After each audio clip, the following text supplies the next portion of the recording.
Welcome back to BVarsity Live. Zach Ewing, Trevor Horn. That was fun.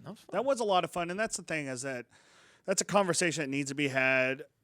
Do I wish that we had the other party involved in the current high school district? Yes, I do. Yeah, and just to be clear, I mean, the meeting was yesterday morning, and we sort of had the idea, let's make this show about realignment. And so we are giving invitations with very short notice, less than 24-hour notice, or just barely more than 24-hour notice. And Joan and Blake could make it, which is awesome, and Stan couldn't, and which is totally understandable. And so we will have Stan Green in at some point to sort of talk about the current high school district perspective. But I do think we also covered it in some ways as far as it is somewhat natural for I think public schools to be sort of protective when it comes to private schools. As they should, because that's their area. They're under a different umbrella than the private schools are. They don't have the funding. They don't offer the scholarships the private schools do. So I get that, and I understand that regardless of enrollment, that you're probably going to get more high-end athletes in a concentrated level at private schools than you are at the public level. But, the conversation still needs to be had. Who do you want to compete against? Do you want to compete against the best, or do you want to compete against neighbors? And I've never really liked the idea of New Jersey and Texas that have private school systems and public school systems, and they compete separately. To me, a high school's a high school. And, they're still kids, man. Look, those are different issues than the Central Section has. There are private schools in New Jersey and Texas, and look at Bishop Gorman in Las Vegas, that they are really factories, modern day in Southern California. That is not the issue here. Bakersfield Christian and Garces. IMG Academy in Florida. We don't have those schools here. San Joaquin Memorial and CVC, they are not factories. And yes, CVC has a tremendous volleyball program. It has 350 kids in that school. It's not. Yes, in volleyball, maybe you hate to. But if you look at CVC, if we're going to actually talk about CVC in general, their volleyball program actually has the same kids in their feeder programs from like fourth grade on. So that it's not like they were ever a part of a public school system, and then in high school they just jumped in there. That's that's a different beast in itself. And I know Garces has feeder schools where like Connor Bruce has been in it since like the second, the fourth grade or something. And BCHS has some as well. Yeah, St. John's Church has a K through 8 school that feeds into BCHS. So that happens, and I don't, I think it is only natural for if I'm a public school football coach or volleyball coach or basketball coach, and I look at my enrollment area and say, gee, if I could just have the best kids for my enrollment area, we could be this good. And it's so natural to think that way, and so I don't blame anybody who does. But at the same time, that's not life. Like Joan and Blake were saying, a parent and a kid can choose what high school the kid is going to go to. They're free to do that. It's a free country, and there are private schools that allow you to do that. And as I was a public school athlete when I was in high school, and we played the private schools, and I had just as good of a time competing against the private schools, even when they beat us, than I did against the public schools. I mean, that's just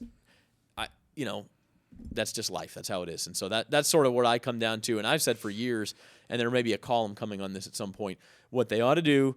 BCHS and Garces in the same league is very natural. It's a good compromise. You give the current high school district what it wants as far as put Ridgeview in the SWYL, and then you move BCHS and Garces to the SYL. I know Garces wouldn't like that, but you're not going to please everybody. No. And to me, BCHS and Garces in the same league is perfectly natural. You put Tehachapi in that league, and then yes, 3 current high school district schools will be in that league with Independence, West, and Golden Valley. And if they don't want to compete with the 2 private schools, you know what? Somebody's got to do it. Step up to the plate and do it. And I think Independence especially is in a position to grow over the next few years and be right there with those teams and with Tehachapi. So Golden Valley's got a huge area. And Tehachapi is always going to be tough. I think the one school in that whole scenario that really gets hit, and they've been hit hard over the last 25 years, is West because when you look at West, so much of what they had before in population-wise was so large that it's been taken up by all these new schools, and their enrollment area has gone smaller and smaller and smaller. But also give it to the West administration and coaches to continue to put up, winning programs like Ty Hammond does with the football or with the basketball team, with what Mark Camps did with the football team previously. Yeah, and I think there's in a given sport and in a given league, there's always going to be sort of these also ran programs, if I may, that it's a struggle, and you have to rebuild, and you have to get to the point where you can compete, and that's fine. We promised you a discussion on refereeing.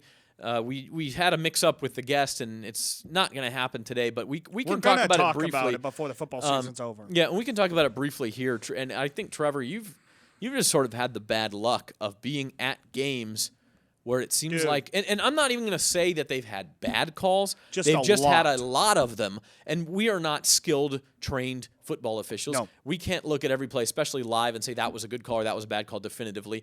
But it is, I think, in general, a problem when the game is being stopped every other play.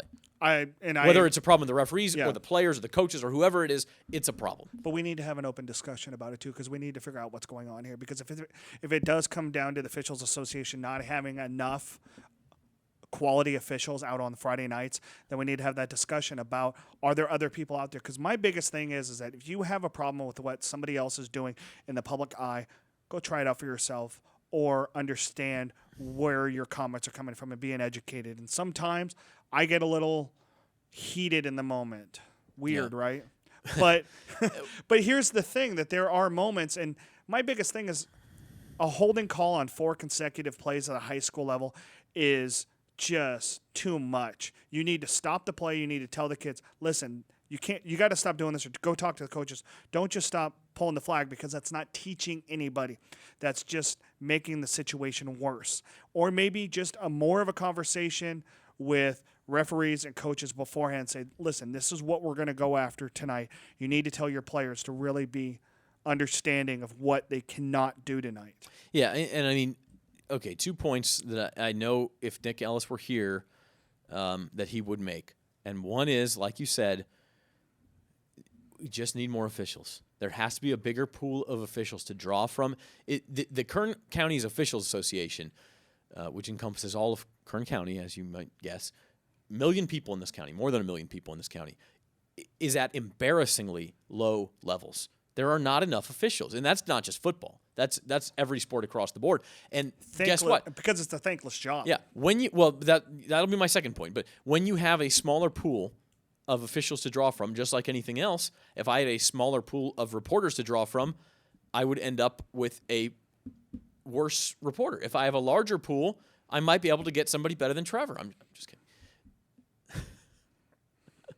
Put up that new lower third. I love your look. So the point is, in anything in life, the more officials you have to draw from, the better officials you're going to get. And the better the officiating is going to be. And so that's really the point. Now, point number 2 that Nick would make is that if you want the officials to stick with it and get better, it takes time to get better. You need to train to get better. Don't harass them. Don't chase them out to the freaking parking lot and talk to them and scream at them and throw things at them and curse at them. We're adults. Don't go out and scream at anybody out in the parking lot. They're doing the best they can. Nothing is worth it. Yeah, they're doing the best they can. If they make a mistake, they probably know they made a mistake, and they're going to work to improve it in most cases. Now, if you have a situation where they're making mistake after mistake after mistake after mistake, well, then it's up to the official supervisor to sort of say, we got to pull you off, we have to train you more, we have to do what's necessary to make you a better official. But again, that comes down to you may not have anybody to replace him with. I'm sorry, but you as parent, you as fan, should not be in that moment, should not be approaching them. Allow the people that are paid to take care of that situation, take care of the situation. When you berate an official, when you yell at them, when you curse them, you are not helping. You are hurting the situation. That's bottom line. Let's take a break. We'll be back. We'll do football predictions after this.